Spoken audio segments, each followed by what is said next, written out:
So good morning to all of you. Your geography sir has come. So we are going to learn geography from now, right?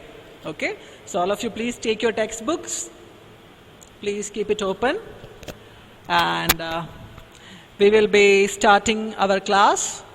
And the topic which we are going to take today is soil as a resource, okay?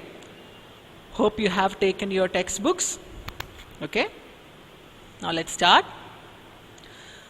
Soil is the most important renewable resource, natural resource, right? Hope you have learned what are renewable resources, right? What are renewable resources?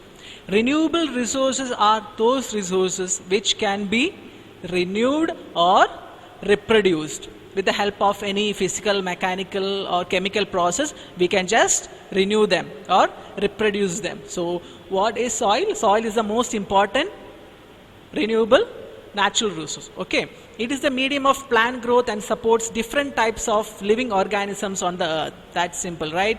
All the organisms, plants, all flora, fauna, everyone depends upon soil, right, for their living, right?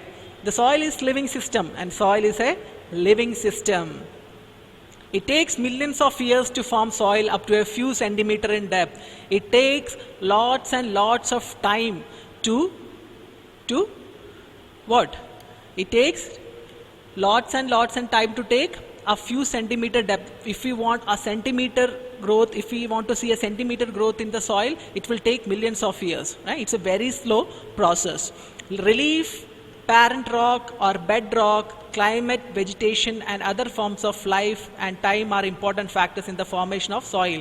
So what are the important factors responsible for the soil formation is relief, parent rock or bedrock. Parent rock or bedrock, because soils are formed by disintegration of rocks, big rock particles. They are disintegrated into small finer particles, and that is what we call soil. So relief, parent rock or bedrock, climate, vegetation and other forms of life and time are important factors in the formation of soil.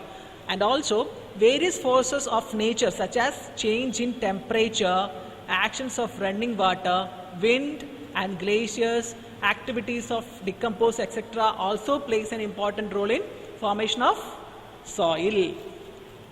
So these contribute to the formation of soil. Chemical and organic changes which takes place in the soil are equally important. In the same way, the changes which are happening in the soil, that can be chemical or it can be an organic change. Any changes happening like that is also very much important in the case of soil. Soil also consists of an organic humus and inorganic material. So it also contains organic humus. What is humus? Humus is actually an organic component of soil.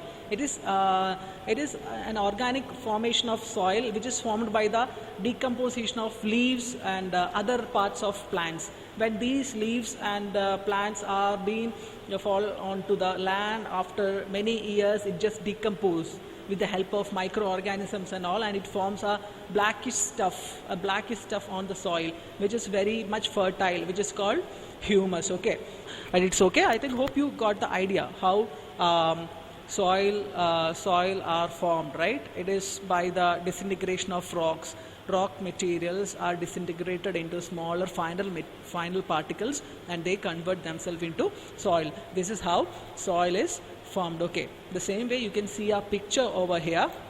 You can see the topmost level of layer, that is topsoil, which is the upper soil layer, and you can see subsoil, weathered rocks and sand and silt, that is the second layer. And what is actually soil profile?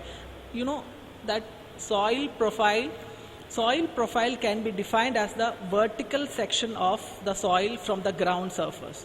It is downwards from the surface. If we just look on to, when we just go downwards, we can see these are the layers of soil. You can see that this is the top soil, which is called upper soil layer. Then it is subsoil, weathered rocks, sand and silt clay. Then it is substratum, weathered parent rock material. Then unweathered parent bedrock. Okay, this is the soil profile. Okay, Now, on the basis of the factors responsible for soil formation, color, thickness, texture, age, chemical and physical properties, the soils of India are classified in different types. In India, India is a country which is having diversity, right? It is diverse in many things. For example, its relief, its climates, its terrains, and everything is different in different parts. The same thing is happening with soil also. All over India, the type of soils which we are just getting or which we are seeing is not the same. Okay, so we'll be discussing about different types of soils which are seen in India. Okay, so let's move on to classifications of soils. India has varied relief features, landforms, climatic range, vegetation types. These have contributed in the development of various types of soil. So because of all these factors, different vegetation, different landforms, different climatic condition, all these things have come together and had made way for different types of soil in our country. So first we will discussing about alluvial soil. Okay, first one is alluvial soils. So this is the most widely spread and important soil. So the most widely spread soil is alluvial soil, and it is one of the important one also. In fact, the entire northern plains are made of alluvial soil. So you can just see in the map, see, this is alluvial soil. You can see, right? Yeah. You can see in the map, right? This is the extension of what we call alluvial soil. You can see the whole north plain, the whole most part of the north plain is covered by alluvial soil. Okay, you can see here, right? The same way here also some patches are there that I will just discuss. So see. Okay. So the whole north plain is covered by alluvial soil. These have been deposited by three important Himalayan river systems. They are the Indus, the Ganga and the Brahmaputra.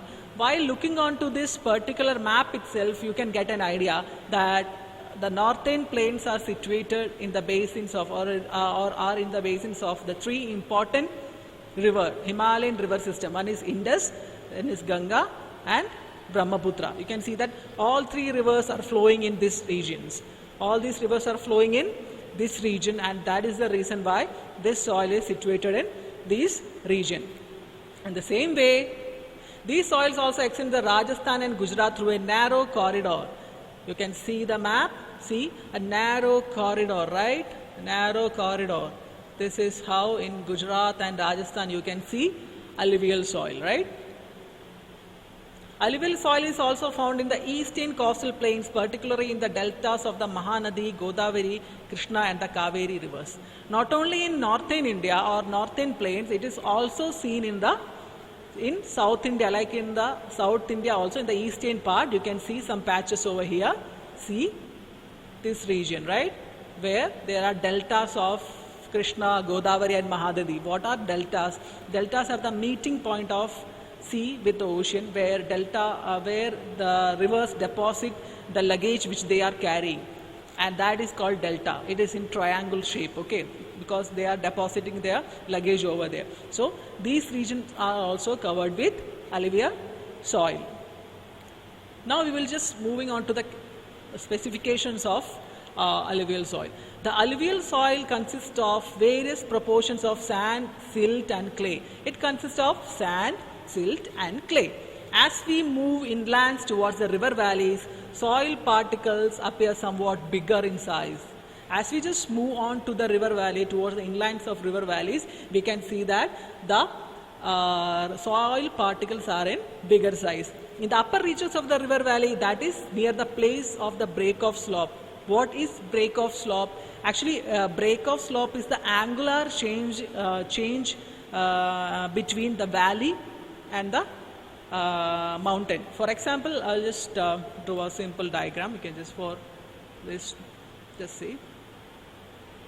See, if this is the mountain, so this is the break of slope, because the river will be just flowing like this, and here it will be depositing its bigger luggages like bigger pebbles and all. It will be bigger stones and all, it will be depositing here. After that it will be flowing, and while it's flowing it will just take the finer materials like fine particles. It won't be having that capacity to carry the bigger particles or bigger pebbles right now, because the velocity have been reduced here. So this is what is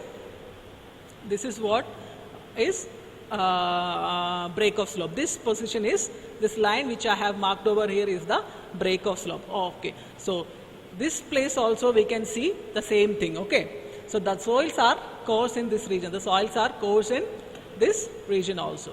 Okay, such soils are more common in Piedmont plains. What are Piedmont plains? Piedmont plains are the plains which are found in the foothills, like in the bottom of the hills. So the plain which are found in the foothills of the mountains, like foot of the mountains, are Piedmont plains, such as Duvas, Chos and Terai. These are three examples. For example, what is Duvas?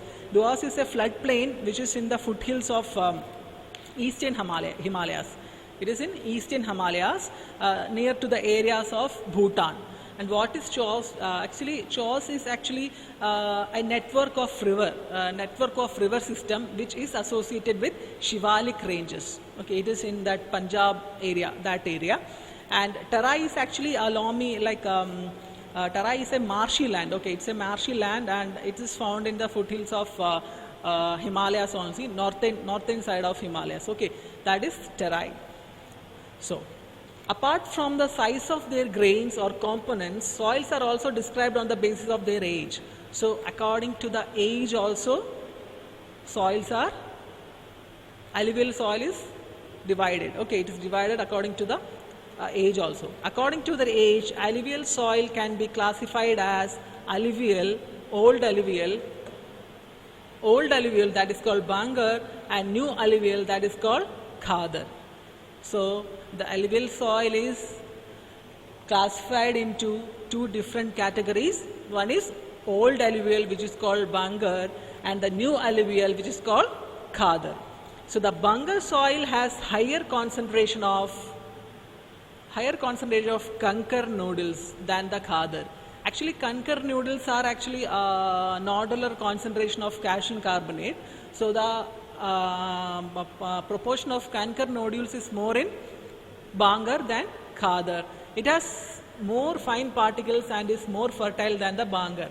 And when we talk about Khadar, as we know is new alluvium, and it has very fine particles, and it is very much fertile than the Bangar. Okay, let me just check whether I have a picture of divisions between, right? So you can just move on. So this is Khadar and Bangar. Okay, so the difference between Khadar and Bangar is that Khadar is the newer alluvium, Bangar is the older alluvium. Khadar is much fertile, Bangar is less fertile. Bangar is having a large proportion of conker nodules is more in Bangar, okay, which is less in Khadar, which makes Khadar much fertile than Bangar. Okay, so the alluvial soils as a whole are very fertile. As a whole, both these categories are fertile when we just compare it with other types of soil. Mostly these soils contain adequate proportion of potash, phosphoric acids, lime, which are ideal for the growth of sugar cane, paddy, wheat and other cereal pulse crops. So alluvial soil is very good for the crops like sugarcane, paddy, wheat and other cereals and pulse crops. Due to its high fertility, regions of alluvial soils are intensively cultivated and densely populated. You know, the densely populated area in India, if we just take, we can see that the densely populated area is mostly located in this particular region. These areas are densely populated. Why this area is densely populated? Because of the availability of water. You know, two major river systems, Ganga and Brahmaputra, flow through this, right? And because of this reason, they have adequate supply of water, and also the alluvial soil which is very good for the cultivation of crops. So availability of water and good fertile soil makes this land very highly populated, or density of the population is more in this region. Okay, soils in the drier areas are more alkaline and can be productive after proper treatment and irrigation. In some areas where the areas which are drier, in those areas the soil is much alkaline, but even then it can be made good for cultivation purpose by using some techniques like fertilizers, and by using fertilizers and also by giving good irrigation facilities. Okay, now we are moving on to black soil. Okay, so these soils are black in color and are also known as rigor soil. So what are black soil? Black soils are actually black in color. It is very simple, right? So black soil are black in color and they are also known as rigor soil. So for example, if in question paper in your exam, if a question comes, explain about rigor soil, you should not get confused. Actually they are asking about black soil itself.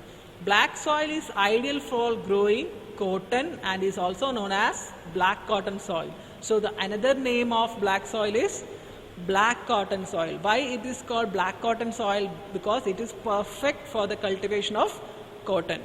It is believed that the climatic condition along with the parent rock material are the important factors for the formation of black soil. So what are the important factors which lead to the formation of black soil? It is the parent rock material, right? It is the parent rock material and also the climatic condition. Okay, these two factors made way for the formation of black soil. This type of soil is typical in the Deccan Trap region spread over the northwest Deccan Plateau and is made up of lava flows. So this type of soil is seen in Deccan Trap. What is Deccan Trap?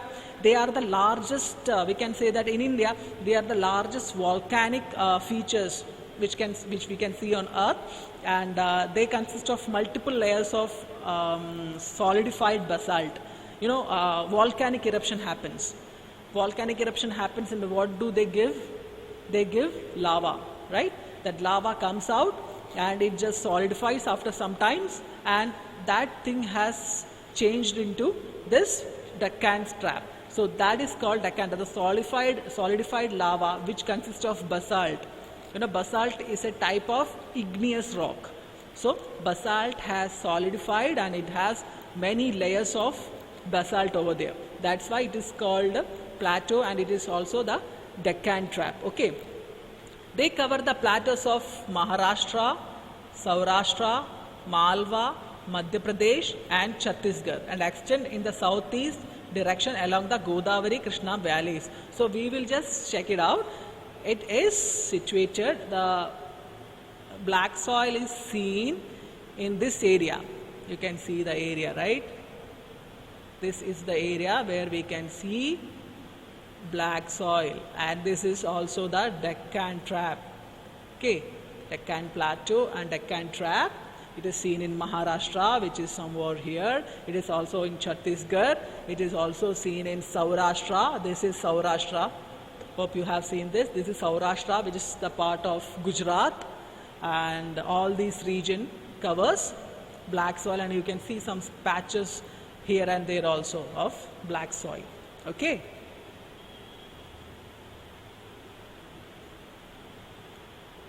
The black soils are made up of extremely fine clay material. It is formed of very fine clayey material. They are well known for their capacity to hold moisture. The important characteristics of black soil is they have the capacity to hold immense amount of moisture, which most of the soils don't have. In addition, they are rich in soil nutrients such as calcium carbonate, magnesium, potash and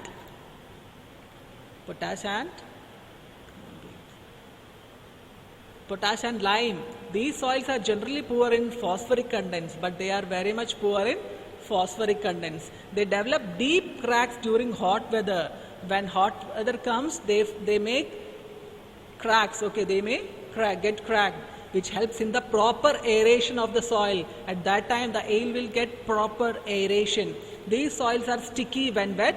These are the characteristics of black soils. Okay, these are the important characteristics of black soil. These soils are sticky when wet and difficult to work on unless tilled immediately after the first shower or during the pre-monsoon period. So it have to be tilled just before the rain comes, or if the shower happens or if the rainfall happens, we have to till the field, because if we want to cultivate, we have to till the field just before the shower or just after the first shower itself.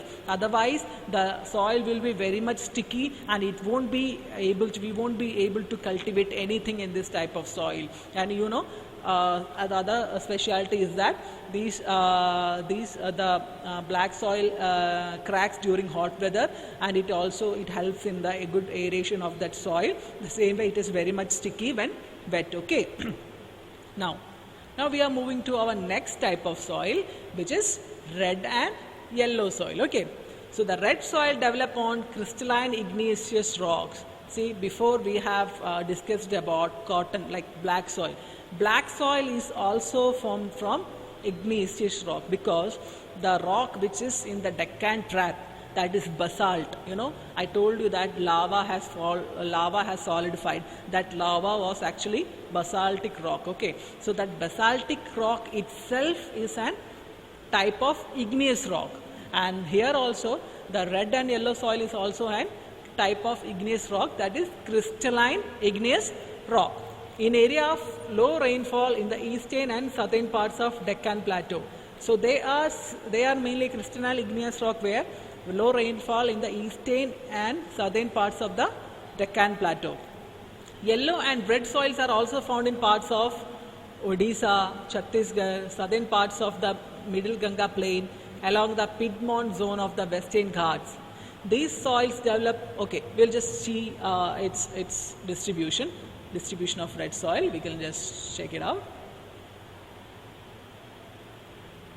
Where is red soil? Yeah. These are the places where red soil is there. You can see that red patches, right? Here. These are the areas. You can see some parts of Kerala also. You can see red soil, right? In the same way, in some parts of eastern India, you can see these patches. Right? Eastern India also we can see red color, that red color shows the red and yellow soil. Okay.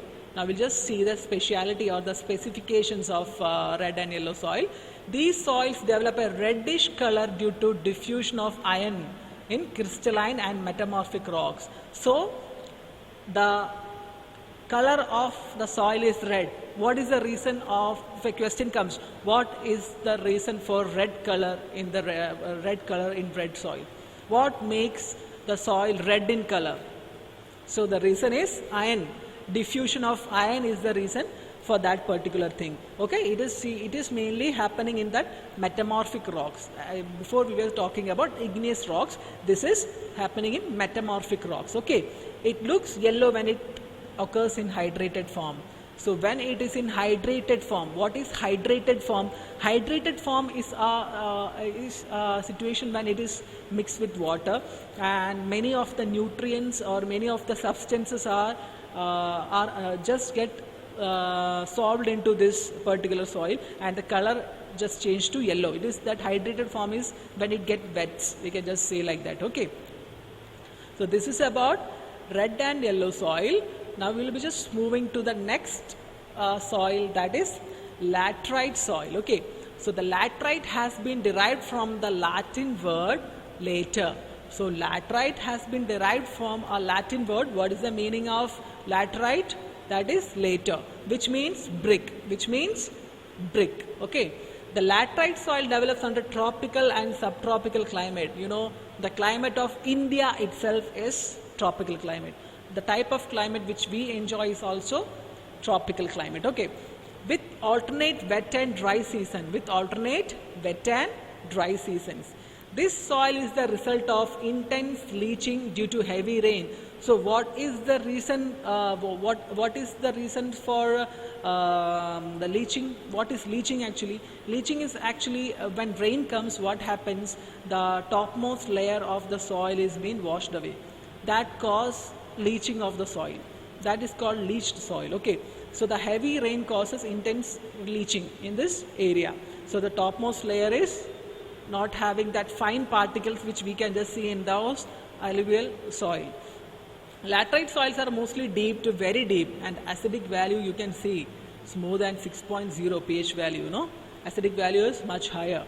Generally deficient in plant nutrients, and occur mostly in southern states, Western Ghats, region of Maharashtra, Odisha, some parts of West Bengal, northeast regions, where these soils support deciduous and evergreen forest. It is humus. Okay, we'll just discuss this later. First, let's see the distribution of the soil.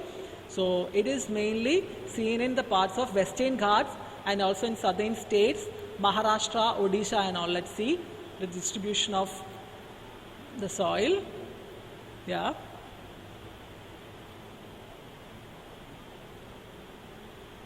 You can see the distribution of laterite soil. You can see this region. See, Kerala, our Kerala is having laterite soil. Some parts of Tamil Nadu and here also some parts of Rajasthan also is there, right? Yeah, in eastern India also we can find some patches. Okay, so this is the distribution of laterite soil in India. Okay, you have to see the maps. Okay, so where these soils support deciduous and evergreen forests. What are deciduous forests? Deciduous forests or deciduous trees are those types of trees which lose their leaves actually. For seasonally they just lose their leaves, and afterwards the leaves come out, new leaves comes. Okay. So it is humus rich. Okay, but under sparse vegetation and semi-arid environment, it is generally humus poor.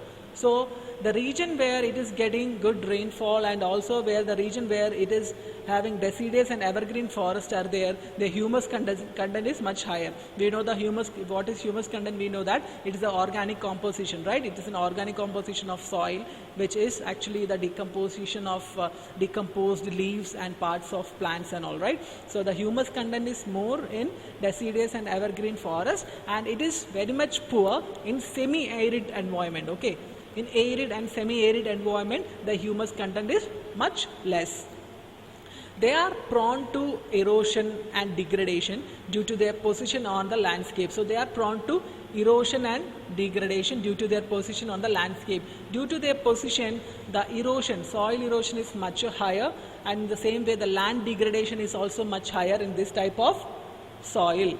After adopting appropriate soil conservation techniques, particularly in the hilly areas of Karnataka, Kerala, Tamil Nadu, this soil is very useful for growing tea and coffee. So this laterite soil is very much effective for growing tea and coffee. That's why you can see that the patches in the western side of Kerala, in the topmost level you can see the area is of laterite soil, and you can see that those areas are also very well known for the tea cultivation, coffee cultivation in Kerala, you know that, and also Tamil Nadu.